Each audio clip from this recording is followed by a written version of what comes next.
बहुत ही interesting topic है और अपन इसको इस तरह से कैटेगराइज करेंगे। आज के लेक्चर में मैं आपसे डिस्कस करने वाला हूं Newton's law of gravitation.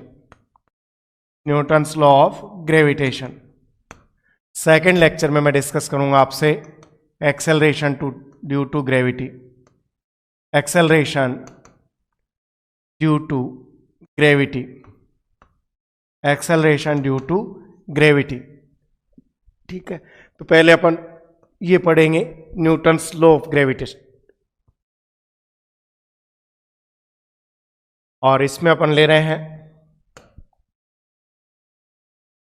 Newton's law of gravitation. Newton's law of gravitation. इसको अपन बोलते हैं Newton's universal law of gravitation. और यूनिवर्सल लॉ का इसका मीनिंग सिर्फ यहाँ तक ही नहीं है कि एक एप्पल गिरा न्यूटन के सर पर और ग्रेविटेशन की डिस्कवरी होगी। इसका हिस्ट्री बहुत है। स्टार्टिंग में कोपरनिकस ने प्रयास किए, फिर इसकी जस्ट अपोजिट थ्योरी गैलीलियो ने दी, गैलीलियो के बाद टाइको ब्राहे ने दी, फिर इसने केपलर्स ने इसके ऑर्बिटल थ्योरीज को, एम्पेरिकल थ्योरीज को बताया और इस तरह से इसका प्रोग्रेसिव यानी 200 ईयर्स से ज़्यादा इसमें समय लगा, है ना। आज अपन जो पढ़ रहे हैं वो रिजल्ट्स पढ़ रहे हैं, उनकी जो हार्डवर्क का जो रिजल्ट था वो अपने को मिल रहा है। तो आप लोग इसमें फर्स्ट यूनिवर्सल लॉ की जो बात आएगी वो क्या है, देखो universal law it means in universe each particle attracts another particle.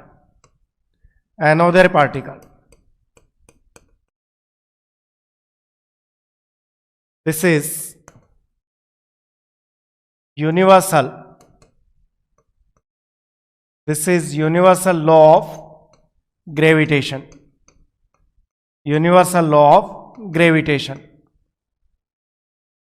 Universe में प्रत्येक पार्टिकल, ईच पार्टिकल दूसरे पार्टिकल को अपनी ओर अट्रैक्ट करता है और इसको बोलते हैं universal law of gravitation. In general perception बन जाता है कि नहीं अर्थ सबको अट्रैक्ट कर रही है, नहीं, in universe every particle attract another particle.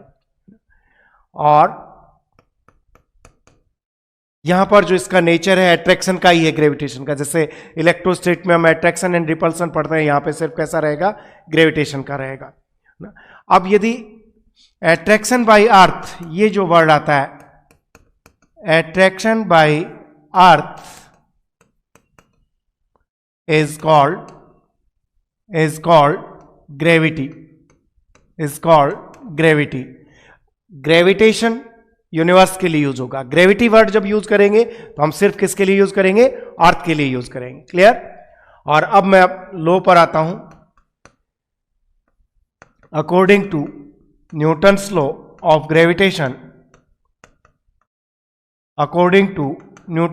Gravitation, इस लॉ का स्टेटमेंट है gravitational force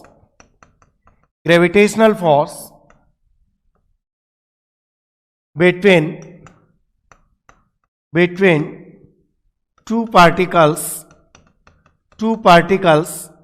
is directly proportional to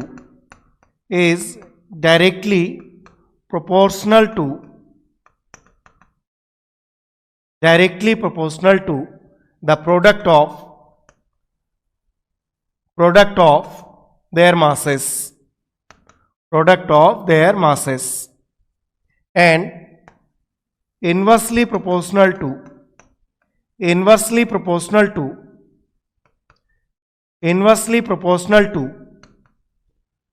the square of the distance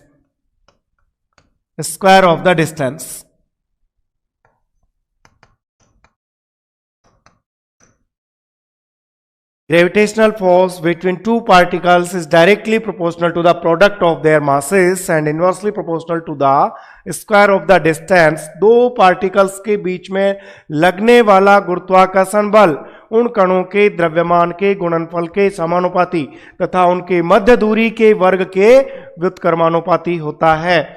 और इसको हम इस तरह से भी समझ सकते हैं, suppose two particles m1 and m2, distance between two particles is r, then according to Newton's law F direct proportional to m1 m2 and inversely proportional to the square of the distance। और यहां पर हम constant लेते हैं capital G m1 m2 upon r square. तो ये अपने पास फॉर्मूला हो गया ग्रेविटेशनल फोर्स यानी न्यूटन्स लॉ के लिए।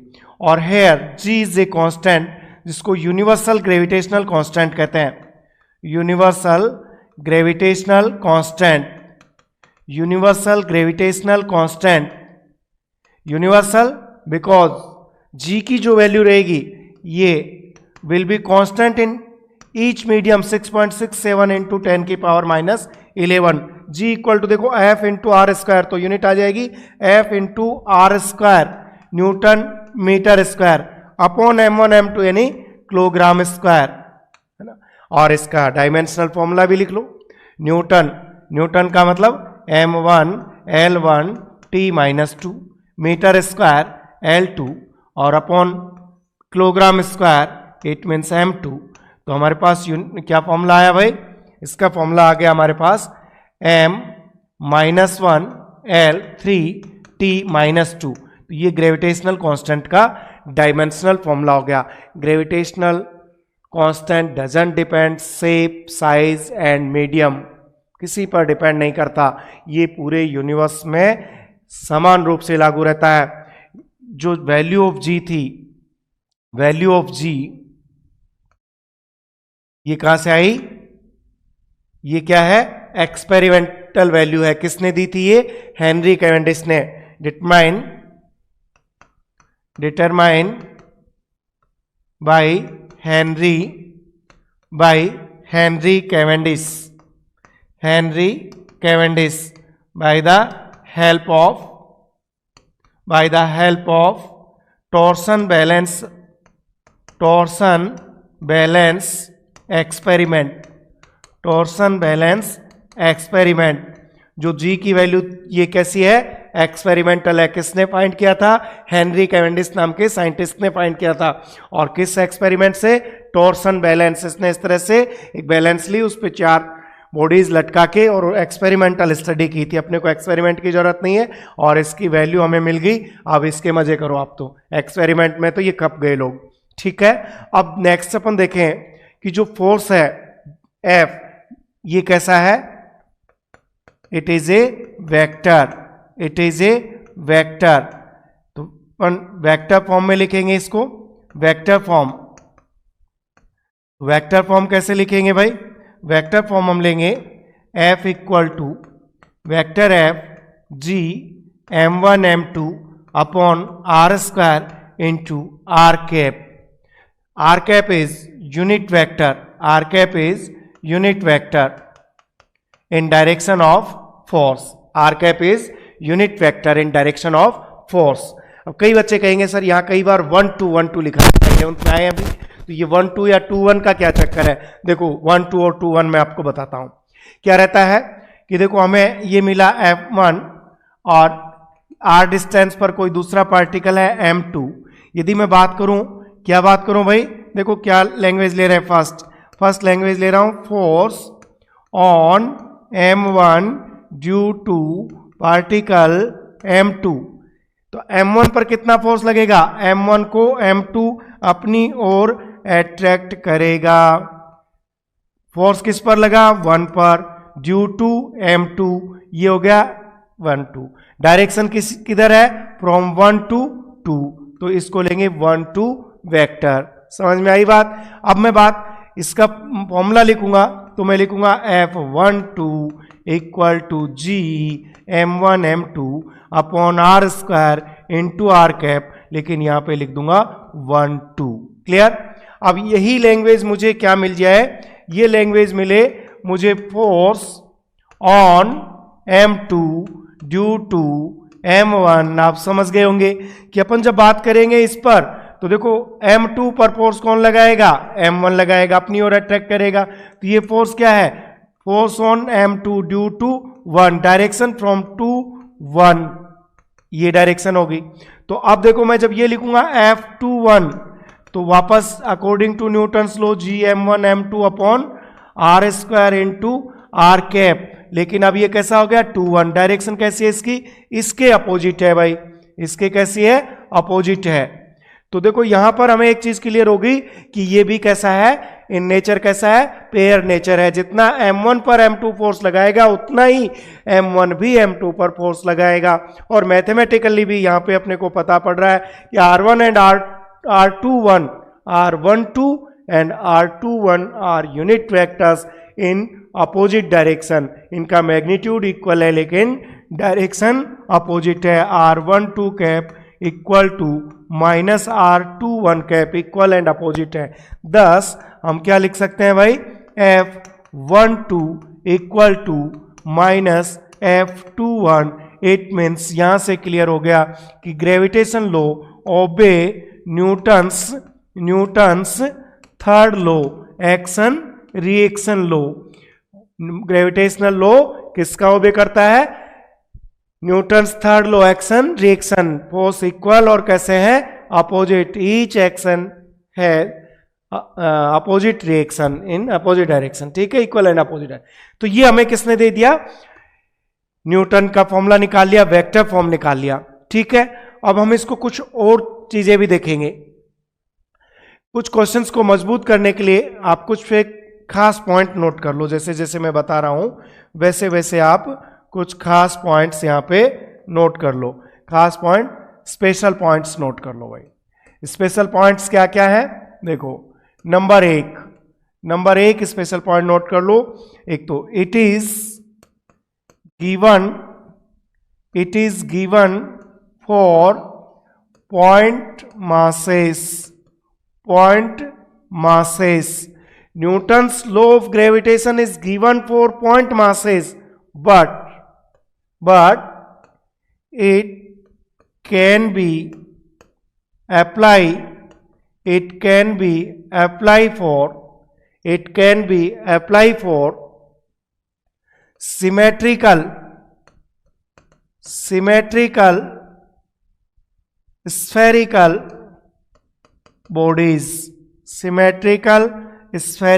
bodies। देखो क्या कह रहे हैं, it is given for point masses, ये है सिर्फ पॉइंट मास। हम ये पॉइंट जो ले रहे हैं ये M1 ले रहे हैं, ये पॉइंट मास जो ले रहे हैं ये M2, यानी जिनकी साइज नेग्लिजिबल है, तो इनके बीच की डिस्टेंस R ले रहे हैं। इसलिए हम ग्रेविटेशनल फोर्स जब लिखते हैं तो हम लिख देते हैं Gm1 M2 upon R square. Clear. लेकिन यही हमें यदि स्फेरिकल दे दिया जाए जिनके खुद के अपने रेडियस हैं, जैसे R1 और R2 इनके रेडियस हैं भाई, ये R1 और R2, तो हम इनका यदि सिमेट्रिक मास डिस्ट्रीब्यूशन है तो इनके ज्योमेट्रिकल सेंटर यानी सेंटर ऑफ मास को से डिस्टेंस लेंगे R, और इसमें भी हम ग्रेविटेशनल फोर्स बराबर अप्लाई कर सकते हैं M1 M2 upon R square. ठीक है, तो सिमेट्रिकल के लिए भी अप्लाई किया जा सकता है। बट यदि बॉडी इस तरह से हमें गिवन है, देखो ये कोई M1 है, ये कोई M2 है, तो यहां हम अब R ये लें,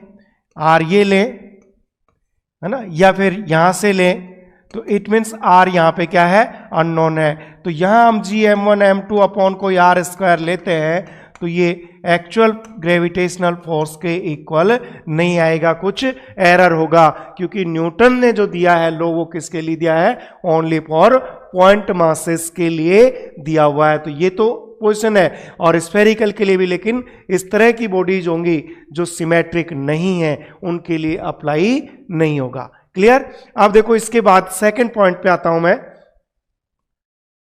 it is A central force, it is a central force it is a central force, पढ़ तो लेते हैं, याद भी कर लेते हैं कि it is a central force, meaning नहीं पता होता। आज मैं इसकी फील दिलाऊंगा आपको, इसके क्वेश्चन भी करेंगे अपन बाद में।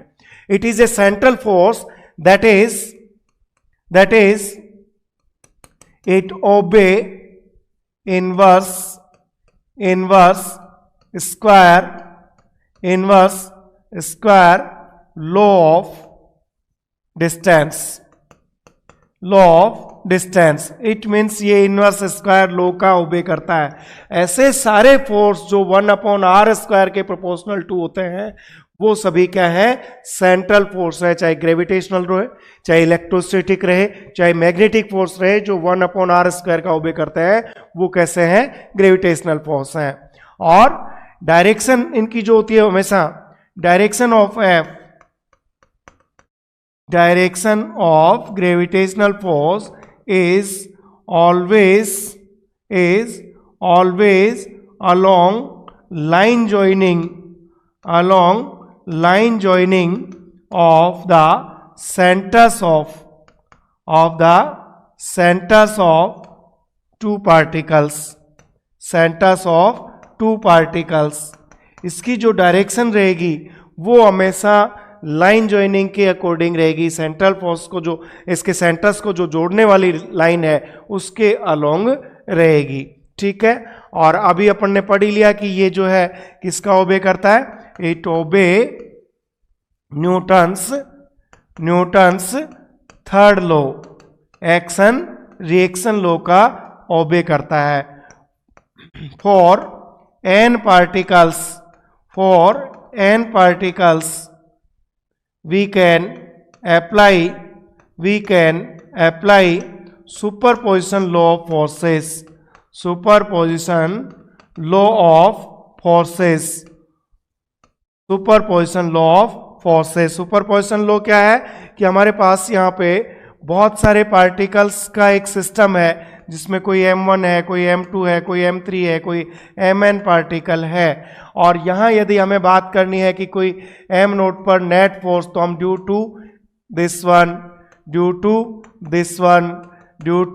दिस वन, इस तरह से नेट फोर्स जो रहेगा, इस पर नेट फोर्स की बात करेंगे तो ये इंडिविजुअल फोर्सेस के वेक्टर सम के इक्वल रहेगा। ये इंडिविजुअल फोर्सेस के वेक्टर सम के इक्वल रहेगा। इसको बोलते हैं superposition law of forces, vector sum के इक्वल रहेगा। तो हम, क्योंकि न्यूटन्स लॉ 2 पार्टिकल्स के लिए, तो हम इंडिविजुअल फोर्सेस करेंगे और उनका क्या करेंगे, वेक्टर सम। और वेक्टर सम का मतलब एल्जेब्रिक सम नहीं करेंगे। जैसे अपने पास F1 एंड F2 फोर्सेस हैं और ये किसी एंगल थीटा पर लग रहे हैं। जैसे ये कोई पार्टिकल है m, यहाँ इस पर कोई फोर्स लग रहा है F1 और यहाँ कोई फोर्स लग रहा है F2, एंगल है थीटा। तो जो नेट फोर्स हम लेंगे, तो नेट फोर्स जो इनका आएगा वो क्या रहेगा, नेट फोर्स लेंगे हम अंडर रूट इसका जो मैग्नीट्यूड निकालेंगे, तो F1 square plus F2 square plus 2F1 F2 cos theta, इससे लेंगे भाई। और कहीं पर if F1 equal to F2 equal to F हो, तो इस केस में अपने को देखो ध्यान रखना कि नेट फोर्स की जब बात आएगी, तो यदि हमें थीटा इक्वल टू 90 मिला है, तो थीटा इक्वल टू 90 मिला, तो देखो ये F और ये F, तो आप यहाँ रखो, देखो F square plus F square 2F square कोस 90। तो जो नेट फोर्स आएगा वो कितना आएगा भाई, √2F। यदि थीटा इक्वल टू हमें 60 मिला है, थीटा इक्वल टू 60, तो यहाँ 60 रखना और यहाँ पर जो थीटा 60 रखेंगे, अपने पास जैसे ये F है और ये F है और इनके बीच एंगल अपने पास 60 है, तो इनका जो नेट फोर्स आएगा वो आएगा √3F। By the way theta equal to 120 degree दिया हुआ है, 120 डिग्री दिया हुआ है। इस तरह से हमें ये एंगल कितना दिया हुआ है, 120 डिग्री ये फोर्स है। तो इनका जो नेट फोर्स आएगा वो इक्वल टू F ही आएगा। तो ये आप इसमें रख के नेट फोर्स फाइंड कर सकते हो। देखो अब मैं कुछ क्वेश्चंस आपको बता देता हूं, बढ़िया से कुछ क्वेश्चंस करते हैं अपन। यहां पर जैसे इन जनरल अपने को पूछे, देखो एक क्वेश्चन मैं आपको दूं, क्वेश्चन पूछा gravitational force between two particles is proportional to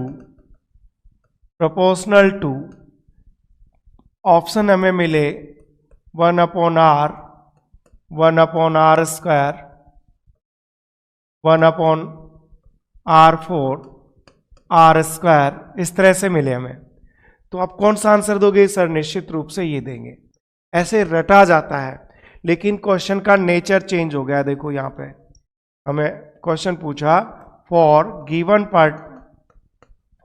given bodies, given identical bodies. हमें दो बॉडीज दी हुई, आइडेंटिकल का मतलब इनका रेडियस जो है ये भी सेम है,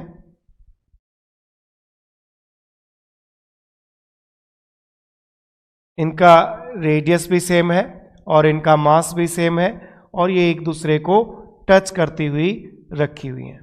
ठीक है, इन एक दूसरे को टच करती हुई रखी हुई हैं। अब यहां हमें पूछता है यही क्वेश्चन कि gravitational force is proportional to, और फिर हमें इस तरह के आंसर दे देता है वही कि r², सेकंड ऑप्शन दे दिया 1/r², थर्ड ऑप्शन दे दिया r4, और फोर्थ ऑप्शन दे दिया, इसमें अपन ने कैपिटल R लिया है ना, एक मिनट, तो मैं इसको कैपिटल R ले लेता हूं। कैपिटल R लिया हुआ है तो मैं कैपिटल R ले लेता हूं। कि हमें ऑप्शन क्या दे दिया भाई? पहला ऑप्शन दे दिया फर्स्ट 1/r², सेकंड ऑप्शन दे दिया r², थर्ड ऑप्शन दे दिया 1/r4, और फोर्थ ऑप्शन दे दिया मैं r⁴। अब कौन सा राइट है? तो अब भी बच्चे जल्दबाजी में ये करते हैं कि सर ये r, और it means F equal to हम करेंगे, यदि आइडेंटिकल बॉडीज हैं तो G m1 m2 अपॉन r², 2r², it means F proportional to, वापस क्या आ गया? r²। लेकिन ये क्या हो गया? गलत हो गया। यदि अपने को ये रेडियस गिवन है तो देखो यहां पर फॉर्मूला तो आपने सही लिखा है कि G m1 m2 अपॉन r², तो ये तो आपने सही लिखा है। लेकिन जब रेडियस गिवन है तो मास को भी तो रेडियस में कन्वर्ट करो ना। कैसे करोगे? Volume into density. तो देखो G वॉल्यूम कितना है? 4/3 πr³ इंटू रो, फिर m2 4/3 πr³ रो अपॉन 4, ये कितना हो गया? r²। तो यहां से देखो F proportional to r⁴ upon r², it means क्या बचा अपने पास? r⁴। तो राइट आंसर कौन सा आया? Fourth is right answer. तो इस तरह से आप जल्दबाजी में, हड़बड़ाहट में रट के आंसर नहीं देने हैं, यहां पे ही है। ठीक है, और क्वेश्चन देते हैं अपने इस तरह के, बहुत कुछ अच्छे क्वेश्चंस मैं आपको करा दूं। देखो हमें एक क्वेश्चन क्या मिला, यहां एक ब्लॉक रखा हुआ है भाई, ये ब्लॉक रखा हुआ है। एक मिनट,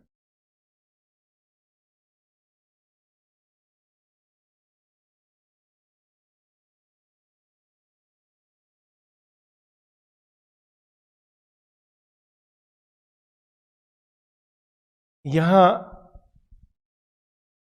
ये अपने को एक ब्लॉक रखा हुआ है, एक ब्लॉक इसी प्लेन में, यहां भी एक ब्लॉक रखा हुआ है।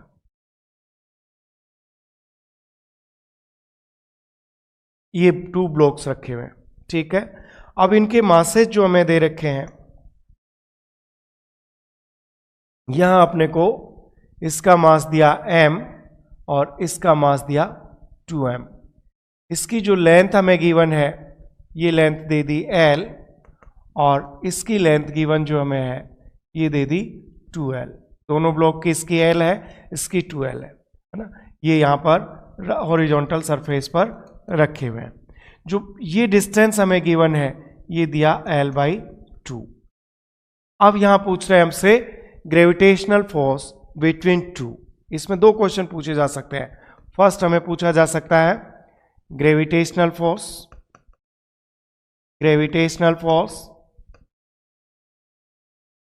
सेकंड पूछा जा सकता है normal reaction, normal reaction on body A and B m and 2m। तो अब यहां भी जल्दबाजी में यदि आपने किया कि F equal to G m1 m2 upon r square, तो फिर ये बात गलत हो जाएगी। तो फिर कैसे करेंगे कि यहां आप ध्यान दोगे, यहां एक और पॉइंट सामने आएगा कि यहां इसका जो सेंटर ऑफ मास है ये आप नोट करोगे। इसका सेंटर ऑफ मास कहां मिलेगा भाई? यहां पे L/2 पर मिलेगा।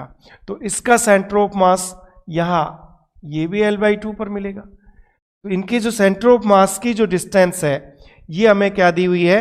देखो ये जो लेंथ मिलेगी हमें यहां से, ये मिली है L/2, क्योंकि टोटल लेंथ कितनी है L, तो इसके सेंटर ऑफ मास की हमें मिल गई L। क्लियर? तो अब यहां बात जो अपन पढ़ रहे थे, मैं कह रहा था फील दिलाऊंगा कि ये कैसा है? सेंट्रल फोर्स है। तो आप डायरेक्शन ये थोड़ी है, इनके सेंटर ऑफ मास जो है, यह है सेंटर ऑफ मास, तो यह है सेंटर ऑफ मास, तो इनकी जो डायरेक्शन रहेगी वो तो इसके अलोंग रहेगी। यानी वो पार्टिकल इसको अपनी ओर अट्रैक्ट कर रहा है, ये पार्टिकल अपनी ओर अट्रैक्ट कर रहा है। तो फोर्स यहां नहीं लग रहा है, यहां लग रहा है। तो हमें डिस्टेंस तो कौन सी चाहिएगी फिर? ये डिस्टेंस हमें आर ये फाइंड करनी पड़ेगी। आर कैसे फाइंड करेंगे? देखो आर फाइंड कर लेते हैं। ये लेंथ तो हमें कितनी मिल गई? L/2 मिल गई। और देखो ये टोटल L है, तो ये भी कितनी मिल गई? L/2। तो R इक्वल टू कितनी मिल गई भाई अपने को?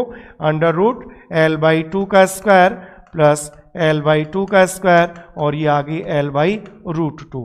और फोर्स आ गया अपने पास, ग्रेविटेशनल फोर्स आ गया G m1 m2 upon r square. तो आर स्क्वायर का मतलब L/√2 का स्क्वायर। तो अब आप निकाल लोगे। तो यहां ध्यान दिया कि हमें देखो लेंथ कौन सी, ये नहीं लेनी थी, ये लेंथ लेनी है। बात करें अपन नॉर्मल रिएक्शन की, देखो इन पार्टिकल्स पर नॉर्मल रिएक्शन की, सेकंड क्वेश्चन की मैं बात करूं, इसको क्लियर सा मैं इधर ले लेता हूं। देखो ये अपने पास, एक मिनट, देखो ये एक ब्लॉक है अपने पास, और यहां ये दूसरा ब्लॉक रखा हुआ है। नॉर्मल रिएक्शन हमें देखना है इनका। तो देखो नॉर्मल रिएक्शन देखते हैं। नॉर्मल रिएक्शन देखो यहां पर ये सरफेस पर रखे हुए हैं, ठीक है, ये सरफेस होगी। यह मैं बात करूंगा तो इनके सेंटर ऑफ मास मुझे पता है, ये इनके सेंटर ऑफ मास है। इसका सेंटर ऑफ मास ये है, इसका तो कितना था? L/2 पर था और इसका L पर था। तो इन पर देखो जो फोर्स लग रहा है, ये लग रहा है इस पर फोर्स, इस पर जो फोर्स लग रहा है वो भी इधर लग रहा है, ये स्थिति है। तो यहां फोर्स पे देखो mg में तो कहीं कोई दिक्कत नहीं, mg तो ये अपने पास ये लगेगा, लेकिन नॉर्मल रिएक्शन तो प्लेन के परपेंडिकुलर लगेगा, ये प्लेन के परपेंडिकुलर नॉर्मल रिएक्शन लग गया। तो अब यहां देखो अपने पास जो स्थिति है हॉरिजॉन्टल के साथ, ये एंगल कितना है? थीटा। तो ये F है, तो देखो इधर कितना लगा? F cos theta. और ये जो अपवर्ड डायरेक्शन में लगा, ये कितना लगा भाई? F sin theta. तो यहां इस ब्लॉक पर तो देखो स्थिति क्या है? ये अपवर्ड डायरेक्शन में है, ये नीचे की ओर। तो आप समझ गए होगे यहां पर जो नॉर्मल रिएक्शन आ रहा है अपने पास, ये आ रहा है देखो n plus F sin theta लग रहा है ऊपर की ओर, इक्वल टू mg लग रहा है नीचे की ओर, और n इक्वल टू हो गया mg minus F sin theta. तो नॉर्मल रिएक्शन इट मीन्स इस केस में n लेस देन कैसा हो गया? mg। n equal to mg नहीं लेना है इस केस में, क्योंकि यहां पर एक ग्रेविटेशनल फोर्स भी लग गया। यदि ग्रेविटेशनल फोर्स को इफेक्टिव माना जाए तो ये स्थिति रहेगी। और मैं इसकी बात करूं तो देखो ये वापस ये mg, तो इसका मास 2m है, तो हमने क्या ले लिया? 2mg। नॉर्मल रिएक्शन ये अपने पास n हो गया, तो इसका ओरिजोनटल देखो ये थीटा हो गया, इधर इसका F cos थीटा हो गया, तो यहाँ इस डायरेक्शन में हो गया F sin थीटा। तो यहाँ पर देखो ये दोनों साथ हो गए, तो यहाँ पर normal reaction n equal to 2mg plus क्या हो रहा है? F sin theta. तो यहाँ पता पड़ा कि n ग्रेटर देन 2mg इसके वेट से कैसा है? ज़्यादा है। तो इस तरह से हम इसका नॉर्मल रिएक्शन भी देख सकते हैं। क्लियर? तो ये आपको बहुत सावधानी से क्वेश्चन करने हैं। एक और मैं आपसे एक अच्छा सा क्वेश्चन पूछता हूं। देखो हमें क्वेश्चन मिला यहां पे, क्या सपोज ये M1 है जिसका वेट यहां पे हमें दिया हुआ है 5 kg। यहां कोई दूसरा ब्लॉक है, इसका वेट हमें दिया हुआ है 2 kg और ये प्लेस्ड एट इनफाइनाइट, दोनों इनफाइनाइट पर रखे हुए हैं। इनफाइनाइट पर रखे हुए हैं, it means V1 equal to V2 कैसे है, रेस्ट पर है, इनफाइनाइट पर। V1 V2 रेस्ट पर रहेंगे तो ये क्वेश्चन है। अब क्या करें, इनफाइनाइट पर है। अब सपोज ये दोनों क्या आ रहे हैं, पास आ रहे हैं, ये दोनों पास आ रहे हैं। 5 kg वाला ब्लॉक पास आने पर ड्यू टू ग्रेविटेशन 4 मीटर पर सेकेंड से पास आ रहा है, और ये अपने पास 2 kg वाला ब्लॉक था, इसका स्पीड का हमें पता नहीं है, v हमें फाइंड करनी है कि इसका स्पीड 4 मीटर पर सेकेंड है तो 2 kg मास का स्पीड क्या रहेगा। तो आप यहाँ पे क्या कैसे निकालेंगे इनको, ध्यान रखना कि जब इनिशियली रेस्ट में है तो सेंटर ऑफ मास भी कैसा रहेगा, इनका रेस्ट में रहेगा। पहले भी रेस्ट में था, अब भी रेस्ट में है, बाद में भी, यानी सेंटर ऑफ मास जब नेट फोर्सेज अपने पास जीरो रहेंगे, क्योंकि इसका फोर्स जो इस पर लगेगा यहाँ पे जितना ये लगेगा उतना है, तो इंटरनल फोर्सेज, तो जब नेट फोर्स जीरो रहेंगे तो सेंटर ऑफ मास वेलोसिटी का भी क्या रहेगा, जीरो रहेगा। और यहाँ पे सेंटर ऑफ मास का फॉर्मूला क्या होता है भाई, m1 v1 plus m2 v2 upon m1 plus m2। ये अपन जीरो लेंगे तो फिर मेरे पास क्या आ गया, m1 v1 plus m2 v2 equal to zero. और मुझे v2 फाइंड करना है, तो देखो m2 v2 equal to minus m1 v1 और v2 इक्वल टू क्या हो गया, minus m1 v1 upon m2। m1 हमें दिया हुआ था 5 kg, V1 हमें दिया हुआ था 4 और M2 मुझे दिया हुआ था 2 kg। तो देखो V2 इक्वल टू मेरे पास आ गया माइनस 10 मीटर पर सेकेंड। ये लाइट पार्टिकल है, इसकी तरफ अपोजिट डायरेक्शन में कैसा जा रहा है, माइनस 10 मीटर पर सेकेंड की स्पीड से। चलो एक देखो ये VCO और क्लियर करता हूं मैं आपका कि मुझे ये पार्टिकल मिले भाई M1 और M2। नेक्स्ट क्वेश्चन देखो, M1 को ये अपनी ओर अट्रैक्ट कर रहा है और M1 अपनी ओर अट्रैक्ट कर रहा है, ठीक है। यहां पे choose the correct option, correct option दिया हुआ है F1 इक्वल टू माइनस F2, बी ऑप्शन दिया हुआ है net force on system is zero, third option दिया हुआ है A1 equal to minus A2, fourth दिया हुआ है ACM equal to zero, fifth option दिया हुआ अपने, हाँ चलो 1 2 3 4, फिफ्थ ऑप्शन दिया हुआ है हमें VCM equal to zero, sixth option दिया हुआ है VCM equal to constant, seven option दिया हुआ है V1 equal to V2 equal to zero, fourth option दिया हुआ है अपने पास से, एट्थ ऑप्शन दिया हुआ है। चलो ये इनमें से अपन चेक कर लो, तो ये जो दिए हुए हैं चूज द करेक्ट ऑप्शन, सारी चीजें लगभग इनमें क्लियर हो जाएंगी। देखो क्या क्या दिया हुआ है भाई अपने को, फर्स्ट ऑप्शन राइट है क्या, देखो ये अभी अपन ने पढ़ा था कि जितना 1 पर 2 फोर्स लगाएगा उतना ही 2 1 पर फोर्स लगाएगा। ये किसका, ओबे न्यूटन्स थर्ड लॉ, अभी अपन ने प्रूव किया था कि नहीं। तो ये इक्वल और अपोजिट होते हैं, तो दिस वन इज राइट। जो अपने पास ये ऑप्शन है फर्स्ट ऑप्शन इसका राइट है। फिर अपन बात करें नेट फोर्स, तो देखो ये हमेशा इक्वल और अपोजिट रहेंगे, इंटरनल फोर्सेज हैं, तो नेट फोर्स क्या हो गया, जीरो, ये भी राइट है। और अपन बात करें A1 इक्वल टू और अपोजिट की इनके मासेस, तो A1 देखो क्या होगा, A1 रहेगा जो इस पर फोर्स लग रहा है F2 अपॉन M1, ये रहेगा भाई। A1 जो रहेगा अपने पास क्या रहेगा, F2 अपॉन m1, तो देखो F2 कितना रहेगा, G m1 m2 अपॉन इनकी डिस्टेंस r स्क्वायर मान लें, तो ये हुआ अपने पास m1, तो देखो ये m1 कैंसिल हो जाएगा और ये आ गया अपने पास G m2 upon r square. a1 जो रहेगा तो देखो ये F1 अपॉन क्या रहेगा भाई, m2। a2 की बात करूंगा तो यहाँ फोर्स कितना लग रहा है, F1 m2, तो फिर मेरे पास G m1 m2 upon r square into m2, तो देखो यहाँ पे क्या आया, G m1 upon r square.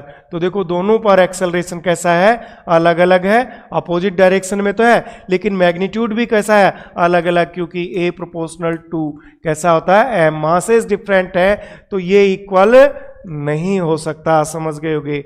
और ये इक्वल नहीं हो सकता। फिर अपन बात करें ACM की, तो ACM देखो क्या होता है, ACM अपन निकालें तो देखो MACM, ये अपन ने पढ़ा था, ये किसके इक्वल होता है, नेट फोर्स के इक्वल होता है। और जब नेट फोर्स जीरो करेंगे तो देखो MACM इक्वल टू अपने पास क्या आएगा, जीरो, और ACM कैसा आएगा, zero.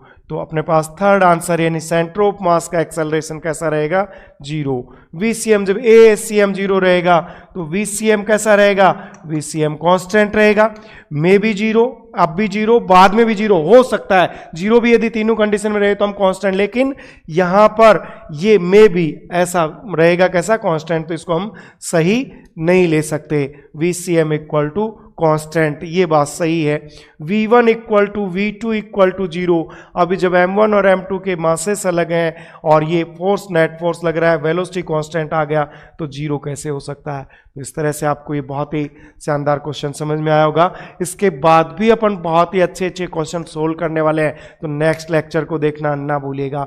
Thank you so much. आपका Y sir means physics. Thank you, have a nice day.